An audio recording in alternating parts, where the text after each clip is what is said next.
The sirens were already fading when I found him. My boy, 10 years old, barely breathing in the ditch, mud in his hair, blood drying in a crooked trail down his cheek. He looked at me as if I were the only thing left keeping him tethered to this world. His lips trembled. "It was her father," he whispered. He said, "My blood is disgusting." Then his eyes rolled back. The air went still. Even the wind seemed to pull away. I remember kneeling there, my hands shaking without permission. Not from fear, from control, breaking, one hairline crack at a time. By the time I got him to the hospital, the rage had settled into something colder, something precise. At home, I called my brother. My voice was calm, detached. "Do you remember what Mom taught us?"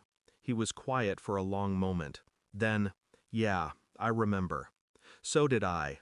Truth first, then judgment. The house felt different that night. Still, but not peaceful, like it was waiting for something to break. She sat at the kitchen table, hands around a cup she wasn't drinking from. Her eyes darted up when she saw me. They said, "He'll be okay," she murmured, voice trembling just enough to be believable. I watched her, every word, every shift of her shoulders.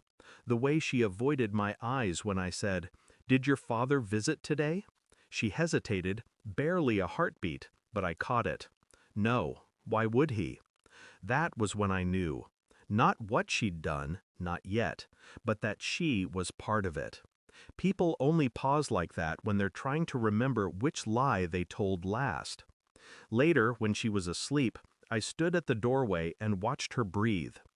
There's a peculiar calm that comes when love dies quietly in front of you. It's not rage, it's gravity. The next days unfolded like a script I didn't remember writing.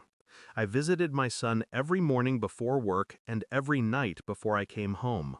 I learned to read hospital monitors like confessionals. Each heartbeat reminded me he was still mine. At home, I played the part. I cooked. I laughed. I let her cry into my shoulder when she pretended to feel guilt. Then I started looking. Quietly. Phone records, financial transfers, her father's messages, deleted but not gone. Every piece fit into something I hadn't dared imagine. It wasn't an attack born of madness. It was a purge. A man trying to erase a mistake his daughter had made. Me. The poor blood her father mentioned was mine. The kind that didn't belong in their family. I didn't sleep that night. I sat in the dark, staring at our wedding photo, counting the lies layered beneath her smile. And then I ordered the test. Not for me, for my son.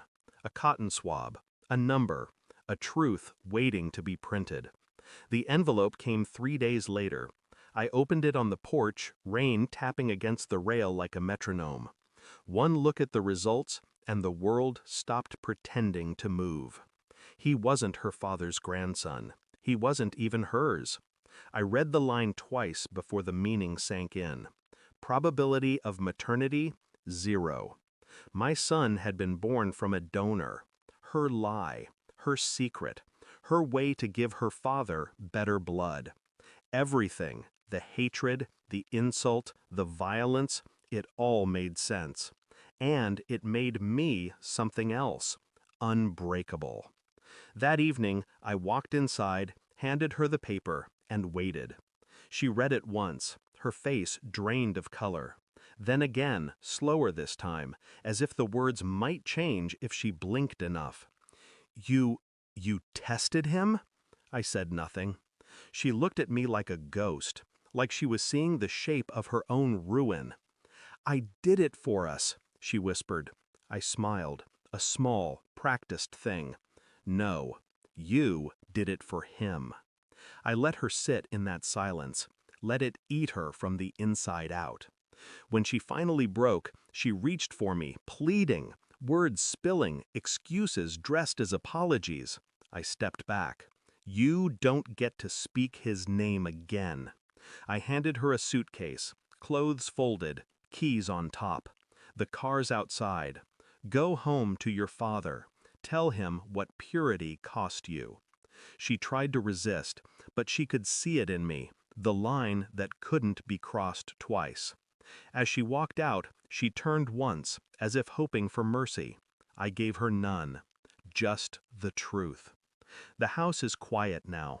My son sleeps in the next room, alive, breathing, whole. The papers are locked away, but I don't need them anymore. Truth has its own sound. It lingers long after words fade. Sometimes I stand by the window, watching headlights crawl across the road where I found him. I used to believe betrayal was an act. Now I know it's a language, spoken softly, learned young. Mom was right. Truth first, then judgment. And judgment, when it finally comes, is always quiet. Thanks for watching. Don't forget to like, share, and comment. Subscribe now to Cheating Stories Insight World for more amazing stories.